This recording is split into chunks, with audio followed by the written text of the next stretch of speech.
Good, happy Monday evening, everyone. I'm Riley King, and welcome to this Monday evening edition of Good Evening, New Hampshire. It's Monday, February 24, 2020. I'm Riley King, and welcome to this edition of Good Evening, New Hampshire. Sit back, relax, and enjoy Good Evening, New Hampshire, where we have a little bit of everything for you in this program.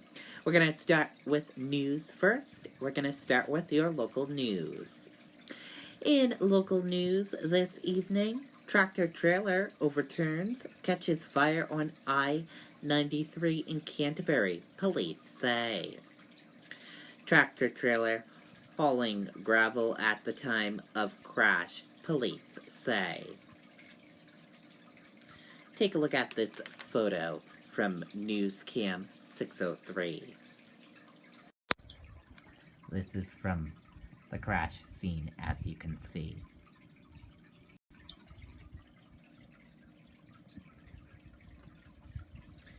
A tractor trailer rolled over and caught fire on Interstate 93 north in Canterbury, state police said Monday. The tractor trailer, which crashed before 10:45 a.m., carried a dump body that was half filled with gravel, police said. And here is a photo of that. As you can see right here.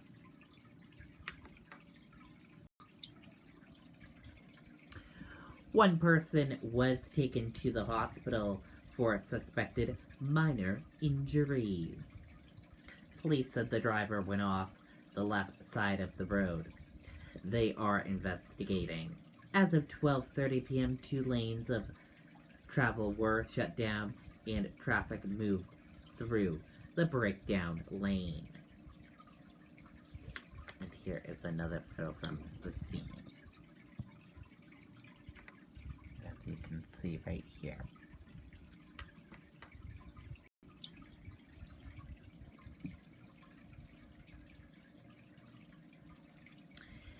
And we're going to switch gears now. Let's go into national news. In national news, Italy struggles to contain new coronavirus outbreak. Let's take a listen to that video from ABC News.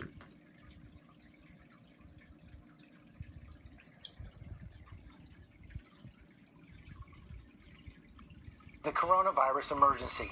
Financial markets around the world rocked overnight amid new concerns about the spread of the virus. Now more than 79,000 cases confirmed worldwide. More than 2,600 people have died. Cases skyrocketing in South Korea, more than 830 confirmed there. And in Iran, at least 12 people have died, while Italy is seeing the worst outbreak outside of Asia. 219 people have been infected there, and 5 people have died. James Longman is there starting us off this morning. Good morning, James. Yeah, good morning, Michael. This is the front line of the fight against coronavirus in Italy. If you like, down this road here, these are the 12 towns which are on lockdown. We've been told, actually, if we go over this line, we'll end up in quarantine ourselves. We've been watching as the police have been checking cars, making sure that no one's coming from those towns. More than 150 cases, as you say, 5 people dead now in Italy, and the hunt is on for patient zero. This morning, Europe on edge, as Italy sees the number of people infected with the novel coronavirus soar to more than 150 cases, the most outside of Asia. About a dozen northern Italian towns are now in lockdown. Normally bustling medieval villages turned into virtual ghost towns, as experts scramble to identify the source of the outbreak, which has so far killed 5. We spoke to Rosella on lockdown with her family. There are lots of elderly people, mostly, and there are babies. I've got a 3-week-old cousin, so we're scared for them. We have to wear masks or maybe a scarf or something. You have to have your mouth covered. Elsewhere, officials in Venice cancelling the rest of the city's famed Carnival Festival. Officials in Milan, Italy's fashion and financial capital, taking extreme precautions. People are stocking up on food, and people are scared to use public transportation. This fashion show by Giorgio Armani deserted. It had to be streamed instead. Models walking the runway in a room full of empty chairs. And as officials and health experts fight to contain the virus in Europe, it continues its spread around the world. In Iran, at least 12 have died due to the COVID-19 virus this month. So far, confirmed cases in up to 5 cities, including the capital, Tehran. In South Korea, the numbers now surging. More than 160 new cases overnight, bringing the total of infected to more than 760. The president putting the country on red alert, the highest level for infectious diseases. About half the cases have been linked to a local church in Daegu, South Korea's 4th largest city. Schools are closed and people have been warned to avoid large gatherings. The government's kind of advised people to stay inside, to wear masks. In the US, emotions running high at this council meeting in Anniston, Alabama. Locals fighting back over plans to quarantine infected passengers from the Diamond Princess cruise ship in Japan at a nearby FEMA facility, announcing Sunday it was backing down. It spreads from here, it's going to spread everywhere else. Meanwhile, a judge in California issuing a temporary restraining order to halt the use of a facility in Costa Mesa to quarantine infected patients. I think it's ridiculous. I think it's putting more people at risk. Now, global markets are down and the Dow is poised to open down as well. The lockdown that we've seen here in these towns could be a kind of prototype for how we see this virus being tackled both in Europe and in the United States. George? Okay, and there you go on that video and that report. And we're going to switch gears now. Let's go into business news. Let's take a look at that U.S. stock market for you and see how it closed this evening. And here's a look at that U.S. stock market for all of you. Not a good day on Wall Street in the U.S. markets. All in the red, as you can see.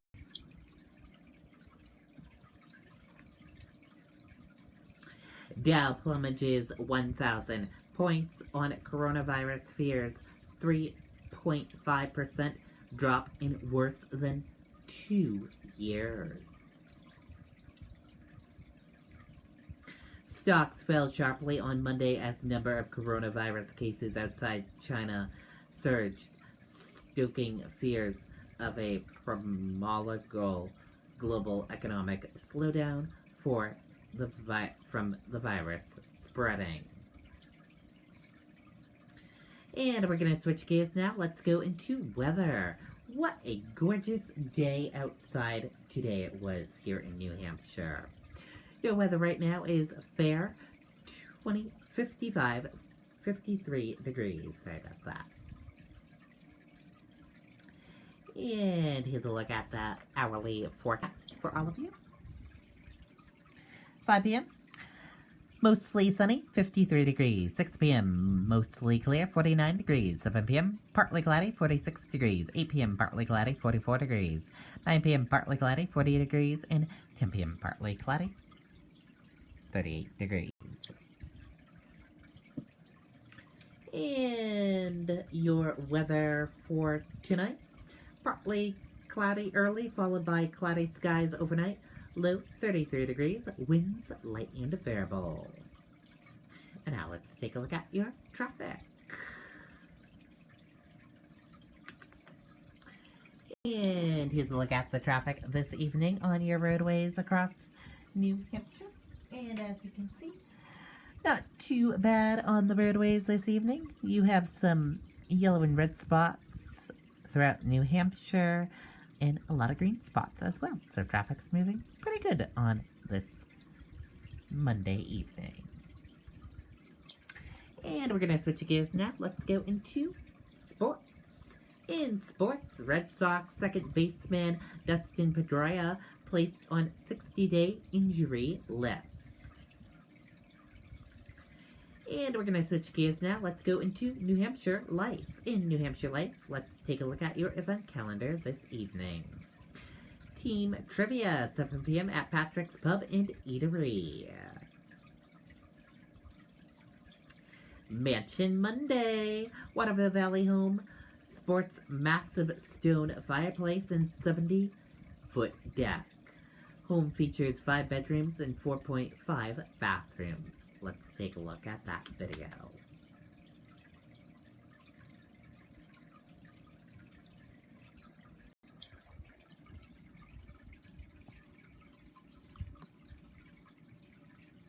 Winnisquam Marine Spring Open House is this Saturday and Sunday from 9 a.m. to 4 p.m. All 3 heated showrooms will be filled with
Wow, very beautiful.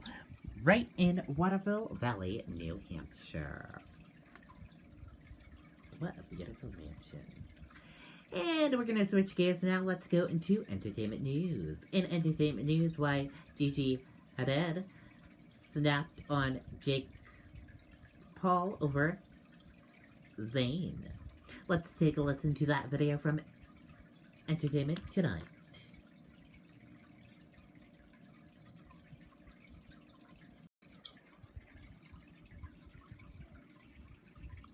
I've definitely learned that, like, the way I act and the things I say can be taken in the wrong way a lot of the times when I'm just being, like, goofy and messing around. What happens in Vegas did not stay in Vegas. E.T. has learned new details about an incident between Zayn Malik and Jake Paul Saturday night, as well as the drama that unfolded on social media the next day between Paul and the former One Direction star's girlfriend, Gigi Hadid. I want to bring a lot of energy. A source told E.T. that Malik and Paul were staying at neighboring penthouses at Westgate Las Vegas Resort and Casino over the weekend. After Paul invited Malik to hang out, the source said Malik declined the invitation.